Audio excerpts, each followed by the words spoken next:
வணக்கம். நான் உங்கள் ஜெயா. இன்றைக்கி நம்ம இந்த வீடியோவில் குறவஞ்சி இலக்கியம் அதை பற்றி பார்க்கலாம் வாங்க. இறப்பு, நிகழ், எதிர் என்னும் முக்காலமும் திறப்பட உரைப்பது குறத்திப்பாட்டே. அதாவது இறப்புனா இறந்த காலம், நிகழ்னா நிகழ்காலம், எதிர்னா எதிர்காலம். இந்த மூணுத்தையும் திறம்பட எடுத்து சொல்கிறது குறத்திப்பாட்டு. இது பன்னீரு பாட்டியல்ன்ற புஸ்தகத்தில் குறவஞ்சி இலக்கியத்தை பற்றி எழுதியிருக்கு. குறவஞ்சி இலக்கியத்துக்கு குறத்திப்பாட்டுன்ற இன்னொரு பேரும் இருக்குது. இதில் பார்த்திங்கன்னா ஆசிரியப்பா, வெண்பா, தரவு, கொச்சகம், சிந்து, கனி எல்லா பாவினங்களும் இதில் கலந்து வர மாதிரி தான் பாடுவாங்க. இந்த குறவஞ்சி இலக்கியத்தில் ஒரு அரசனையோ தெய்வத்தையோ தலைவனாக கொண்டு அந்த தலைவன் உலா வருதல். அப்போ தலைவி பந்தாடிக்கிட்டு விளையாடிட்டு இருப்பாங்க. உலா வர தலைவனை பார்த்த உடனே தலைவிக்கு தலைவன் மேலே காதல் வரும். அந்த காதல் ரொம்ப அதிகமாயிட்டு அவங்கள வருத்தம். அப்போ அவங்க திங்கள்னால் நிலவு, தென்றல் இதெல்லாம் அவங்க பழிப்பாங்க. ஏன்னா உன்னால் என்னோடய காதல் உணர்வு அதிகமாகுது அப்படின்னு அவங்க பழிப்பாங்க. அந்த நேரத்தில் குறத்தி அங்கே வருவாங்க. குறத்தி வந்த உடனே முதல்ல அவங்க எந்த மலையிலேருந்து வராங்களோ அந்த மலையோட பலத்தை எடுத்து சொல்லுவாங்க. நான் இந்த மலையிலேருந்து வந்திருக்கேன்னு பெருமையாக சொல்லிட்டு அதுக்கப்புறம் தலைவியோட கையை பார்த்து அவங்க சொல்லுவாங்க, நீ விரும்பிய கணவனை அடைவாய் அப்படின்னு குறி சொல்லுவாங்க. இதை கேட்டோன்னே தலைவி ரொம்ப மகிழ்ந்து அவங்க என்ன பண்ணுவாங்கன்னா குறத்திக்கு நிறைய பரிசுகளை தருவாங்க. அப்போ குறவன் குறத்தியை தேடிட்டு வரும்போது அவங்க இந்த நகைகள்லாம் போட்டிருக்கிறத பார்த்தோன்னே குறவனுக்கு சந்தேகம் வந்துடும்.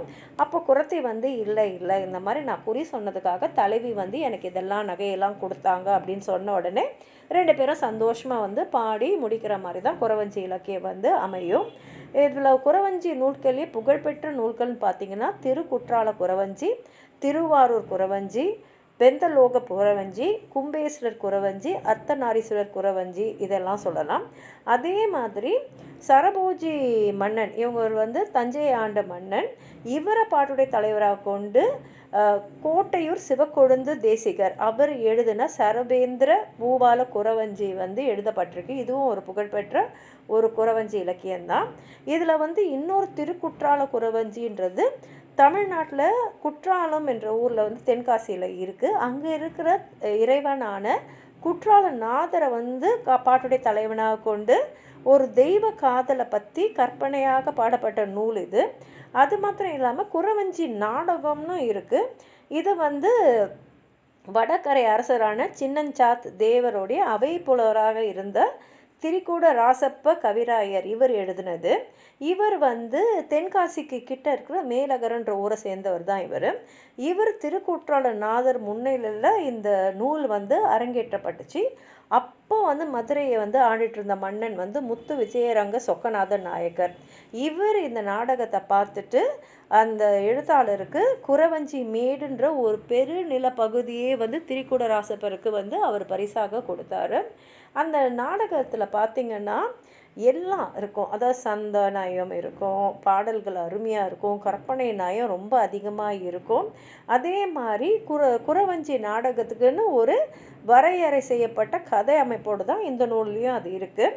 இந்த கதையில் என்னென்னா திருக்குற்றாலநாதர் திருவிழா வராரு. அவர் வரதை கேள்விப்பட்டோன்னே எல்லா பெண்களும் அவரை காண வர்றாங்க. அப்போ பந்து ஆடிக்கொண்டிருந்த வசந்தவல்லி இவங்க தான் கதையோட தலைவி. அவங்களும் இறைவனை திருவிழா வரதை காண வர்றாங்க. அப்புறம் தோழியோட வாயிலாக இறைவனை பற்றி நிறைய கேள்விப்பட்ட வசந்தவல்லி இறைவன் மீது காதல் கொள்கிறாங்க. அந்த நேரத்தில் தான் குறத்தி குறி சொல்ல வராங்க. அவங்க வசந்தவல்லியோட கையை பார்த்து அவங்க திருக்குற்றாலநாதர் மீது காதல் கொண்டிருக்கிற செய்தியை சொல்லி உன்னுடைய எண்ணம் நிறைவேறும்னு குறி சொல்கிறாங்க. இதை கேட்ட உடனே வசந்தவல்லி அவங்க நிறைய பரிசு தராங்க. அப்போ குறத்தியோட கணவனான குறவன் அவளை தேடின்னு வரான். அவங்கிட்ட குறத்தி நடந்ததை சொல்லி அந்த பரிசெல்லாம் காட்டுறாங்க. ரெண்டு பேரும் ரொம்ப சந்தோஷமாக குற்றாலநாதரை பாடி இன்பம் அடைகிறாங்க. இந்த மாதிரி அந்த கதை முடியுது.